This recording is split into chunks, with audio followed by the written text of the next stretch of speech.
Hello, good evening. My name is Crisia Lopez.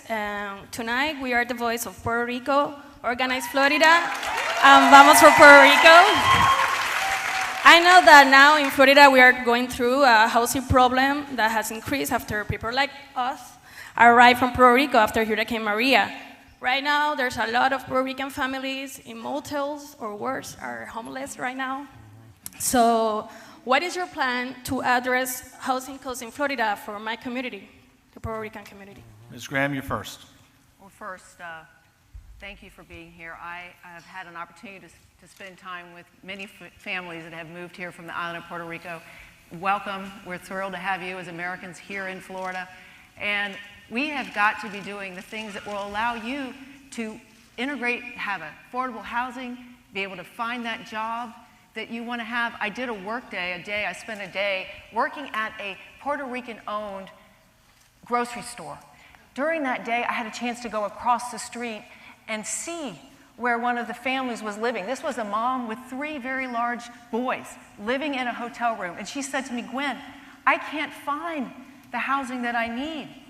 So we have got to be investing in affordable housing and investing in opportunities for those who have moved here from the island of Puerto Rico so that you can have everything you need to have a great life here. And that's why I'm running for governor, to make sure that everybody across the state of Florida has an opportunity not just to live here, but to have a great life here. Thank you. Time. Thank you. Mr. Levine, you're next. Número uno es que los puertorriqueños son americanos, ¿ok? Absolutamente. Es ridiculoso que pasó con el White House, con el presidente, horrible, ¿ok? What happened with this president was an embarrassment not only to our country, it was an embarrassment to the world, the way he handled this relief effort. I was the first private person to land aircraft in San Juan with the great Representative Robert Asensio, who was with me on this mission together when we were there with the mayor of San Juan. We did it, and we did it because it was the right thing to do. Of course, the White House called me out. During a press conference, they said, the mayor of Miami Beach has no idea what he's doing, he's crazy. And of course, the Telemundo and Univision reporters say, no, he was there, he did it. I can tell you, if I'm honored to be governor, what we will do is make sure if you're a dentist, if you're an architect, if you are a teacher in Puerto Rico, your license transfers to Florida immediately so you can begin working, so that you don't have to go through what this governor has put them through. I visited Puerto Ricans in hotel rooms, and I understand where we need to go. Time. But more importantly, here's your oportunidad ahora Thank you, para Mr. ustedes. Levine. Gracias. Mr. King, you're next.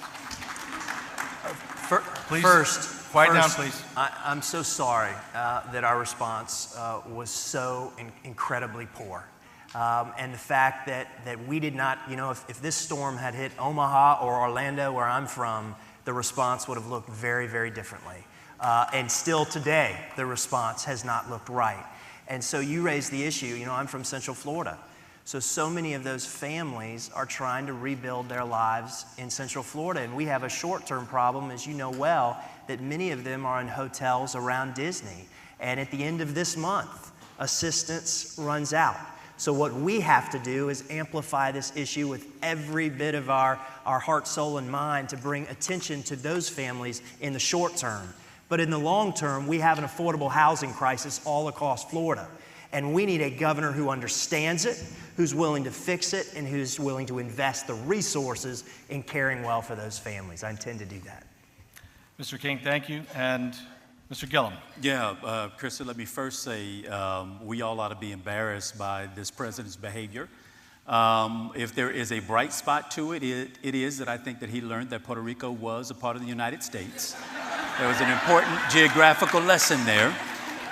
But we've got to increase, as a neighbor to our fellow Puerto Rico, we've got to increase the housing voucher inventory. We've got to ensure that we expand ESOL training in all of our schools throughout the state of Florida. We've got to ensure that there's job training and also what we like to refer to as reciprocity for those who have credentials on the island, that those credentials are able to be accepted here in the United States mainland. The other thing that we've got to do is not only do we have to tend to the devastation post-Hurricane Maria, but for the folks from the island of Haiti who have also sought humanitarian refuge here, that we've got to ensure that we're equal opportunity in ensuring the relocation of all people here. Time. Thank you. Thank you.